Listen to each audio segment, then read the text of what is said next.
abafashwe rero twavuga aba Ingufu Jean hafashwemo 3, Ntihanabayo Samuel, ngira ngo izina rye murarizi hanze aho ko bamwita, n'umuyobozi mukuru w'ikigo cya Ingufu Jean.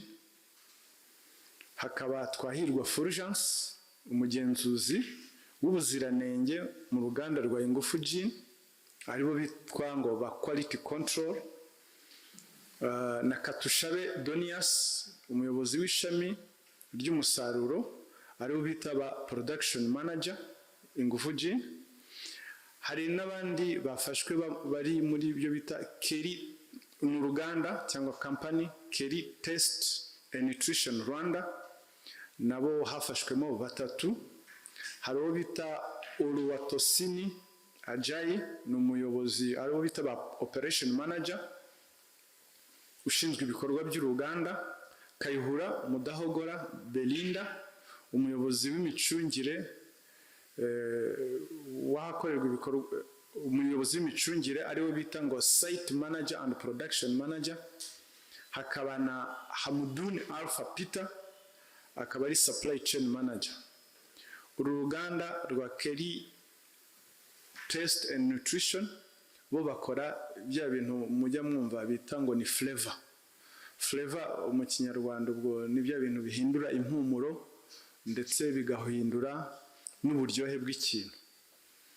Uyu rero iyi company buriye niyo ya supplyingaga ibyo bita flavor muri aba bantu b'abanyenganda bose. Hanyuma hari nabo bita Biohap Ebeneza Company na Sakaza Fruits Processing, harimo Ndayisenga Juvenal, akaba ari nyiri uruganda rwa Biohap. Gatare Eric nawe ni nyiri uruganda rwa Ebeneza Company. Safari Gilbert, umuyobozi w'uruganda mu ruganda rwa Sakaza Fruits, babita factory manager. Noneho no kwa Sina Gerard na Sakaza Fruits Processing hari uwo bita Bereti Alexandre, n'uwo bita umuyobozi ushinzwe umusaruro mu ruganda rwa Sakaza Fruits production manager, na Uwishema Olivier, umuyobozi ushinzwe umusaruro mu ruganda rwa Sina Gerard production manager. Kuri side ku ruhande rwo gukora ibinyobwa, ngira ngo murabyumva, uruganda rwa Sina Gerard rufite ibice bibiri byo gukora imitobe n'ibyo kurya. Uruhande rwafunzwe n'uriya rukora ibinyobwa bisembuye, aho ngaho muze kuhasobanura neza. Hakaba na Gahongayire Beatrice, African Buffalo Production, n'uriya mu mama mwabonye winjiye mbere wari wicaye ku ntebe. Hakaba na Pifani Company and Lotus Medical Group. Hari Iyakaramye Celestin, akaba ari direct manager wa Pifani Company. Murungi Andre, umugenzuzi w'ubuziranenge mu ruganda rwa Pifani Company. Hakaba na Imanishimwe Gaston, nyiri uruganda rwa Lotus Medical Groups. Akaba ari afite na farumasi. Ni ibintu biba bitangaje impamvu nk'abangabo umuntu abacaho akarongo, umuntu aracuruza imiti ariko ukajya gusanga urasanga noneho aracuruza na ethanol mu buryo butemewe. Hari na Kiribazayire Valentine, nawe afite imigabane muri Lotus Medical Groups. Abo rero uko ari 6, abo ngabo bari muri bya byiciro bibiri, ba nyir'inganda ndetse ba nyir'inganda cyangwa company n'abakozi muri izo company cyangwa inganda zafunzwe. Bose bafite icyita rusange kimwe, bahurira ku kinyabutabire cya ethanol. Turaza kubisobanura neza. Bakurikiranweho ibyaha 4: guha umuntu ikintu gishobora kwica cyangwa gushegesha ubuzima, guhimba cyangwa gukoresha inyandiko mpimbano hagaragayemo n'icyaha cyo kunyereza umutungo, no kwigomeka ku buyobozi. Bafungiye kuri za sitasiyo zitandukanye za RIB ya Kicukiro, Ndera, Remera na Nyamirambo. Dosiye zabo ziri gutunganywa mu gihe cyagenwe n'itegeko zizoherezwa mu bushinjacyaha. Impamvu rero zashingiyeho zimwe mu nganda zafunzwe, ngira ngo muri operation yakozwe dufatanyije na police n'ibindi bigo bya leta bifite aho bihuriye n'ibi binyobwa bidasembuye, hakozwe operation, akaba ari nayo mpamvu mubona twicaranye n'umuvugizi wa polisi, nawe araza kugira ibyo asobanura abanyarwanda mu buryo burambuye bw'impamvu ifungwa z'izi nganda. Impamvu rero zashingiweho ni nyinshi, ariko turagerageza kuzihina mu buryo bwumvikana kandi bworoshye. Hari ubwoko bw'inganda bubiri bwakozweho iperereza. Hari inganda zari zanditse zizwi, hari n'abandi bakoraga nk'inganda batazwi batananditse kandi bafite ibicuruzwa ku isoko. Abo bose bakozweho igenzurwa, barafatwa, izindi zirafungwa. Ibintu rero kita rusange kimwe, ibintu bagiye bahuriraho byinshi, amakosa ndetse ariyo avamo ibi byaha, ni ukudakoresha ibipimo bizwi bipima etanol ishyirwa mu binyobwa. Icyo ni ikintu bose bari bahuriyeho. Hari gukora nta ruhushya rwo gukora rwatanzwe n'ikigo cyabugenewe, icyo bita operating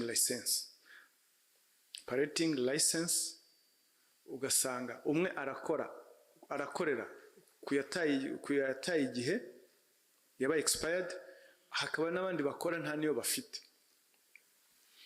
Hari gukora nta S-mark ni igenzura riba ryakozwe na kiriya kigo Rwanda Standard Board RSB, bigaragaza ko ibicuruzwa byawe biri kuri standard, bifite ubuziranenge runaka. Hari isuku nkeya nako ya ntayo ahantu hamwe, si no kuba nkeya gusa, hari n'aho wasangaga nta suku na nkeya ihari mu byo bakoraga kandi bijya mu buzima binyobwa n'abantu. Hari ikindi cyo kudakurikiza amabwiriza, icyo bita standard compliance procedures. Hari gukorera ahantu hatabugenewe, ugasanga umuntu gukora hatabugenewe ni ukuvuga ngo mbere y'uko habwa icyangombwa bagomba gusura inzu yawe aho ugiye kubaka uruganda, ataba ari ahantu mu baturage, ahantu habugenewe hafite n'inzu yujuje ibyangombwa runaka biba bisabwa. Akenshi wasangaga ashobora kuvuga ngo, nk'urugero nk'uruganda rwa Kelly ndarwifashisha kuko ari mu bagaragajwe hano kandi yagize uruhare rwinshi cyane muri ibi bintu bitujuje ubuziranenge. Uwo Kelly and Test ni bamwe bakora ibyo bita flavors, aho wasangaga agaragaje ko agiye gukorera muri Niboy, akaba ariho asurwa, inzu ikemezwa ko yujuje standard, wajya gusanga ugasanga arakorera Kagarama. Ni nako byari bimeze. Ibyo ntabwo biba byemewe. Icyo biba bivuze nuko ntabwo ushobora gukorera ahantu hariho hose, kuko iyo ushatse gukora ahantu hariho hose ni ukuvuga ngo hari ikibazo cy'ubuziranenge ku bw'igicuruzwa uri buzane ku isoko. Gukorera ahantu hihishe mu bwihisho, ugasanga afite uruganda yagaragaje rufite imashini rwiza, ariko urwo ni ukugira ngo asurwe gusa ahabwe ibyangombwa, ariko ugasanga afite ahantu inyuma hihishe hasa nabi, niho akorera. Ibyo ni iki? Icyo turaza kubisobanura. Ni kwa gushaka, ni wa mugambi mubisha wo gushaka kugabanya quality y'ibyo ucuruza kugira ngo wunguke menshi. Hari gukoresha icyo bita raw materials zitujuje ibyangombwa, gukora nk'aba production manager bafite babyigiye. Ntabwo ushobora gufata umuntu wize amategeko ngo umujyane ngo ari ujye gushingwa umusaruro mu bintu by'ibiribwa, ntabyo yize. Ntabwo wafata umuntu wize itangazamakuru ngo bari ujyanayo. Ni ukuvuga ngo hagomba kujya umuntu wize food science, wize ufite notion za chimie bijyanye n'ibyo uri gukora. Aho rero twasangaga inganda zasuwe zasanzwe harimo abantu bameze gutyo, badafite ibyangombwa. Abakoramo ni abakozi, akagenda akazana abakozi bo mu muryango we atitaye, we ugasanga aravuga ngo yitaye kubo mu muryango we cyangwa se abandi bantu, atitaye kuri ba bantu babyigiye. Ibyo nabyo ni muri bya bintu byo gushaka kugabanya karite kugira ngo abone umusaruro ukabije, inyungu y'umurengera. Gukoresha ibyangombwa by'ibihimbano, kubangamira ubugenzuzi ku mpamvu zo kugira ngo agire ibyo ahisha, gushyira ibinyobwa mu macupa yakoreshejwe. Ugasanga baririrwa batoragura amacupa, ayo macupa niyo agenda akajya kongera kuyakoresha, kandi buriya bari abantu ari amacupa bakoresha baba baremerewe ko akoreshwa rimwe, izajenike. Noneho n'aya macupa yandi nayo bagiye gukoresha, ugasanga uburyo bw'imyogereze yayo ntushobora kuba wumva uruganda nka ruriya ngo rwitwa ngo ni Nguvu, kuba bacyogesha agati n'amazi n'icyangwe bagacugusa, badafite imashini yabugenewe yoza ariya macupa.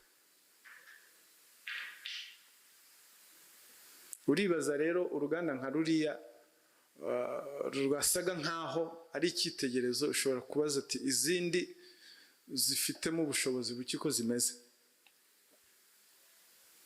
Kwirengagiza amabwiriza y'ibidukikije, ikintu cyo ni ikintu twagiye tubona, ugasanga umwanda uva mu ruganda urabangamira ibidukikije. Biriya bintu bimwe, ariya amaproduit amwe ubona harimo ibintu bya sida, ugasanga ibyatsi byarahiye, umwanda, amasazi aratumuka. Ibyo nabyo ni ibintu byagiye bigaragara. Imikoreshereze rero, ndagira ngo tuvuge ku mikoreshereze ya ethanol nk'ikintu cyagaragaye kuri bose. Ethanol murabizi ni ikinyabutabire gikoreshwa muri ibi bintu byo gukora inzoga zisembuye. Ethanol ni ikinyabutabire kigomba kugira uko kibikwa, kigomba kugira uko gikoreshwa. Gukoreshwa nabi kwacyo bigira ingaruka ku musaruro, ndetse cyane cyane aho bibera bibi ku buzima bw'abantu. Mwumvise hari abantu bapfuye kubera imikoreshereze mibi ya ethanol, hari abahumye. Izo ni ingaruka ziri direct. Ingaruka z'igihe kirekire rero nazo zigenda zihari. Ngira ngo Minisiteri y'Ubuzima yarabibatangarije ububi bw'iyi ethanol. Ubundi ni ikinyabitabire kigira amabwiriza akigenga kubera ingaruka gishobora gutera ku buzima bw'abantu, nayivuze harimo n'urupfu. Ikintu cyagaragaye rero nuko iyi ethanol yagiye igaragara ibitswe ahantu hatabugenewe. Ikinyabutabire, ikintu cya mbere, ikinyabutabire cya ethanol ni ukuvuga ngo iyo ukibitse ahantu hashyushye, hari ibyago bibiri gishobora guteza. Gishobora gutera ibyago by'ubushye, gutera inkongi, cyangwa se iyo bagishyize ku bushyuhe bwinshi, umwimerere wacyo uragabanuka. Iyo umwimerere wacyo uhindutse, gihinduka uburozi. Iyo gihindutse uburozi kigakoreshwa, byanze bikunze kizagira ingaruka ku bantu. Twasanze rero ahantu hamwe, ahantu hose, navuze ngo ikinyabutabire cya ethanol imikoreshereze yacyo ni icyita rusange kuri aba bantu. Ntabwo bafite icyo bita ngo temperature calibration. Niba nk'ubu muri iki gihe cy'ubushyuhe ube washyizemo esi kugira ngo ya temperature cy'inyabutabire kigumeho. Baragiye bayishyize ahantu, barafunze, baragerekeranyije, ndetse n'uburyo bibitswe n'abagenzuzi ntashobora kuza ngo acemo avuge ngo iki kidomoro cya litiro 200 gifite itariki yacyo ni iyi ngiyi, ugasanga barabirundanyije ku buryo n'ibyaba expire umugenzuzi ntashobora kubigeraho, kandi uba ugomba gupima ikidomoro ku kindi cyangwa ziriya container kimwe ku kindi. Hanyuma gukora ukuntu iki kinyabutabire gikoreshwa, urugero turafata urugero rw'ingufu gin, aho bayivangira, ni ukuvuga ngo aho bayivangira babyita ngo ni blending. Ni ukuvuga ngo kiriya kinyabutabire bavanga n'amazi, ethanol bakayivanga n'amazi, bakagenda basukamo amazi kugira ngo ubukana bwa alcohol bugabanuke bugere ku kigero cyifujwe cy'inzoga runaka ushaka gukora, niba ari 42. Ni ukuvuga aho twagiye tugasuzuma, ubundi nka kiriya kigega bashyiramo bavangiramo kigomba kuba gifite navuga graduation yo kuvuga ngo hano iyo ugeje hano ni kuri litiro 20, 25, 30. Ibyo bintu nta biriho. Ni ukuvuga ngo basukamo, uje akaca hejuru akarungurukamo, akestima ngo iyo biri aha ngo biba birimo litiriye, ubwo ngubwo agashyiramo amazi gutyo. Icyo mugifate, ntimucyumve ko ari ikintu cyoroshye, wumve ngo niba ushobora kuvanga utazi ibyo uvanga, urashyiramo alcohol, ethanol irengeje ikigero ku mubiri w'umuntu. Ntabwo kuvanga ari akantu koroshye, mubyumve mu buryo bw'ubuzima. Niba abakozi badafite standard bavuga ngo iyo bashyizemo aya mazi bakaba bashyizemo iya alcohol, iyo hari aya mazi ndashyiramo ikigero cya ethanol kingana gutya, akaba ari procedure SOPs tuziranyeho, ntahari undi akaza akaba yabikora, atari gukora ibyo bita kimeza. Tekereza gufata urwego mu kintu cya tanka cya litiro nka 500, umuntu agafata urwego akarungurukamo akavuga ngo iyo bigeze aha ngo buriya ngo haba harimo litiro izi. Ubikora ku kinyabutabire cya ethanol uzi ingaruka iyo kirengeje alcohol kigira mu mubiri w'umuntu. Ibi ni ibintu twasanze no muri uruganda rwa Nguvu, bamwe bafata nk'intangarugero. Kudakoresha ibipimo bizwi byemewe, ni ukuvuga ngo bitewe n'uko naramutse ndi buvange gutya, nintaha shift y'undi nawe naza bitewe n'uko yaramutse avanga uko, dushyire ku isoko muri packaging neza, namwe muyamamaze.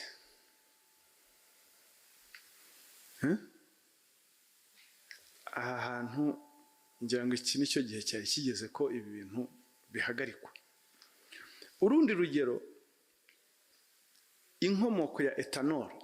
Buriya ethanol nibyo bayita neutral spirit. Ni ukuvuga ngo niyo raw material, niyo basis, raw material. Ubwo raw material ni iki? Murayumva, muraza kwisobanura yumva. Ni ibyifashishwa by'ibanze. Ni ukuvuga ngo ibyo byifashishwa by'ibanze ababitumiza, ubundi wo utumiza ugomba kugira icyo bita ngo certificate of analysis for imported alcohol.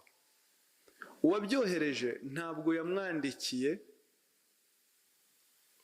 iyi spirit cyangwa ethanol ikozwe gutya na gutya, iriho ikantite, ubukomere bwayo n'ubukarihe bwayo buri kuri iki kigero. Yarabimubwiye gutyo gusa, undi nawe arakira araza arakoresha.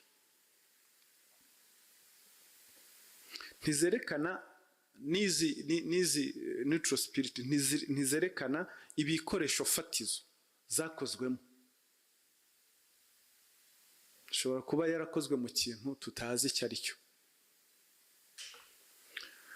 Ibyo bita rero blending cyangwa mixing na production of finished product, ni ukuvuga ngo ni iki cya kinyabutabire bavanga n'amazi bagashyiramo flavor bangiza bagashyira ku isoko. Hari imiterere y'ibitanga impumuro iriya flavor. Iriya flavor cyangwa impumuro ngira ngo niko twemeranyije ururimi nirwo dukoresha, flavor cyangwa impumuro, bimwe bidufasha kumva ngo iyi ngo irahumura ngo nk'inanasi, irahumura nk'inkeri cyangwa umwembe.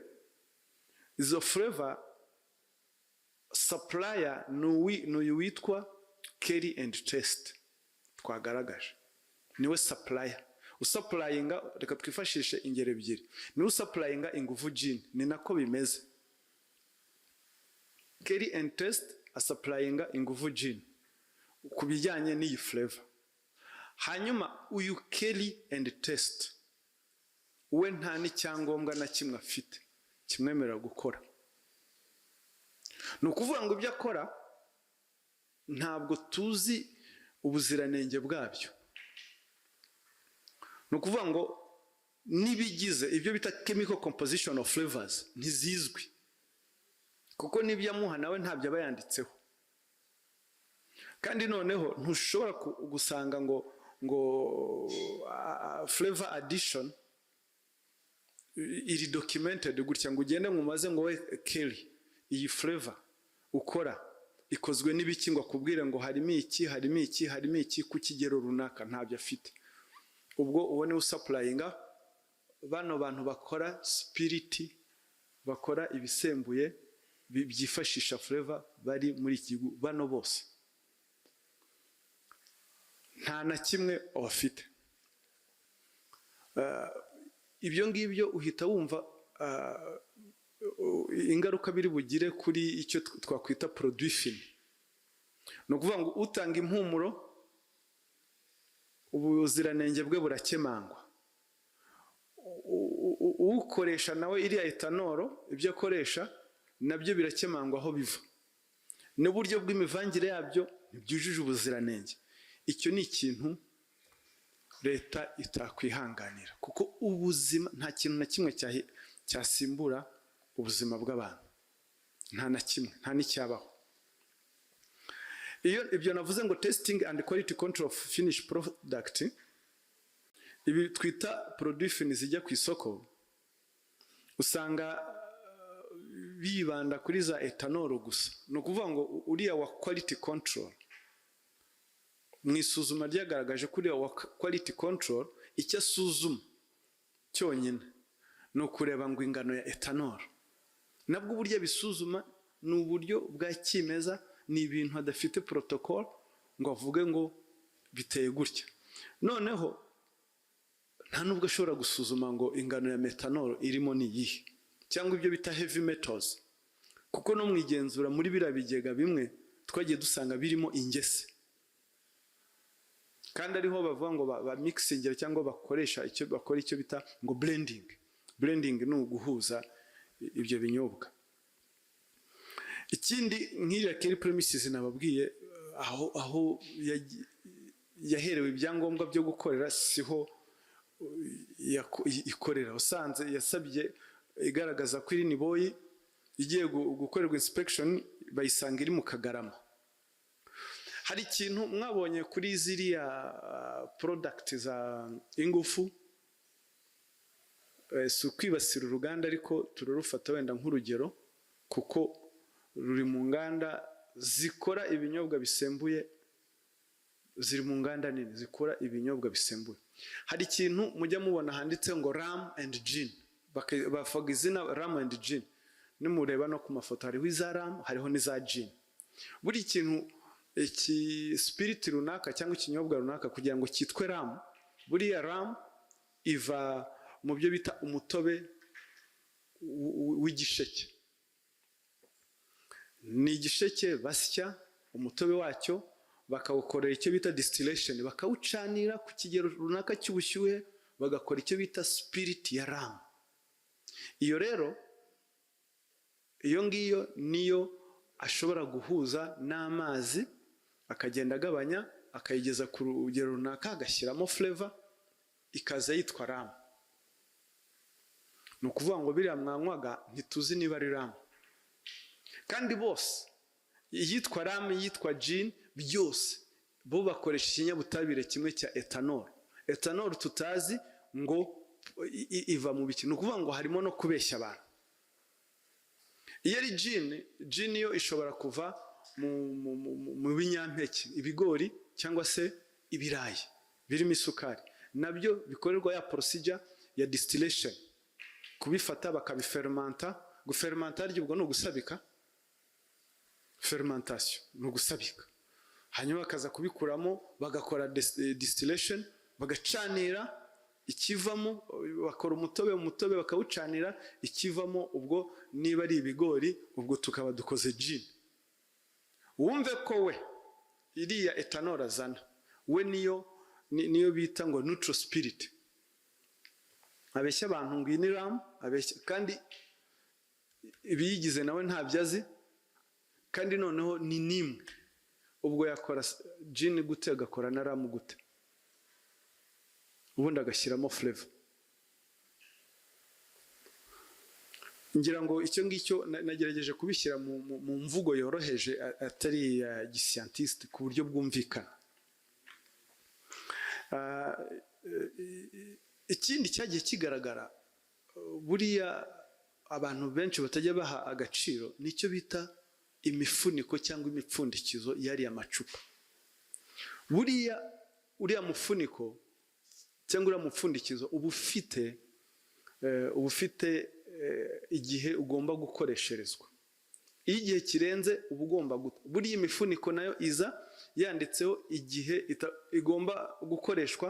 Iyo irengeje igihe runaka iratabwa. Impamvu ni iki? Nuko iyo ipfundikiye, iyo ukoresheje umupfundikizo mubi bigira ingaruka kuri cya kinyabutabire cyangwa cya kinyobwa. Ikinyobwa gitakaza umwimerere. Kandi mwumve neza ibi bintu biba birimo ibi bintu bya spirit, uko gitakaza umwimerere kikoramo ikindi kintu cy'uburozi. Ni ukuvuga ngo utabyumva ngo umufuniko ngo wataye igihe, ugumve ngo ni akantu gatoya, ni akantu kanini, kuko bituma umwimerere w'ikirimo gipfundikiwe gitakara. Iyo umwimerere utakaye, urumva cya kinyabutabire kiremamo ibindi bintu rero bishobora kurema uburozi. Muri make rero tugerageje wenda kubihina mu magambo make, igenzura ku nganda zose zirimo ari za Nguvu Gin, ziriya za Kelly, za African Buffalo, icyo bita neutral spirit bose bagihuriyeho ni etanol itujuje ubuziranenge. Icya kabiri, flavor bashyiramo ibizikoze ntibizwi, na supplier w'izo flavor ariwe uyu Kelly Test ntabwo arakora atujuje ubuziranenge, arakora atarabiherewe uruhusa. N'ibyo akora n'ibyo abashyira ku isoko ntibizwi ngo bimeze biti, bibigize nibihe. Ibyo byose rero bihita byumvikana ko n'icyo twakwita finish product cyangwa cya kinyobwa cyashyizwe ku isoko nacyo kiba cyataye umwimerere wacyo. Hari ikindi rero ngira ngo mbaganirize. Aba bantu nibyo koko bitwa abanyenganda, bitwa abashoramari, ariko hari ikintu cyagaragaye, umugambi mubisha. Aba bantu ibyo bakora harimo icyo bita umugambi mubisha wo gukora ibintu bifite standard ntoya kandi bakabikora nkana bagamije inyungu y'umurengera, hanyuma ntibanabibwira abo bita customers cyangwa se consumers. Ibyo nibyo bita mu ndimi ziri technique icyo bita adulteration cyangwa debasement, aribyo bita ngo making a product lower in quality by adding cyangwa using cheaper or unauthorized substances to increase profit without telling consumers. Icyo nicyo kintu bakoreye abantu, icyo bita adulteration. Akifatira ikintu bita ngo bise ngo raw material aricyo ethanol, bakaza bagahuza n'amazi kuri low quality, bagashyiramo ibintu bitujuje ubuziranenge, bagakoresha abantu batabyigiye, ibyo byose bagamije kugwiza inyungu.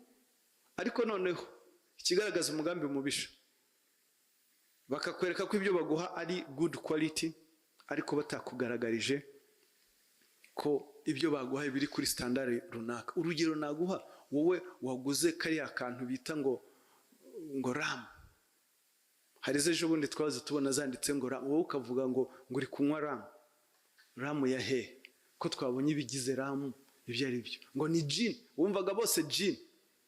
Ninde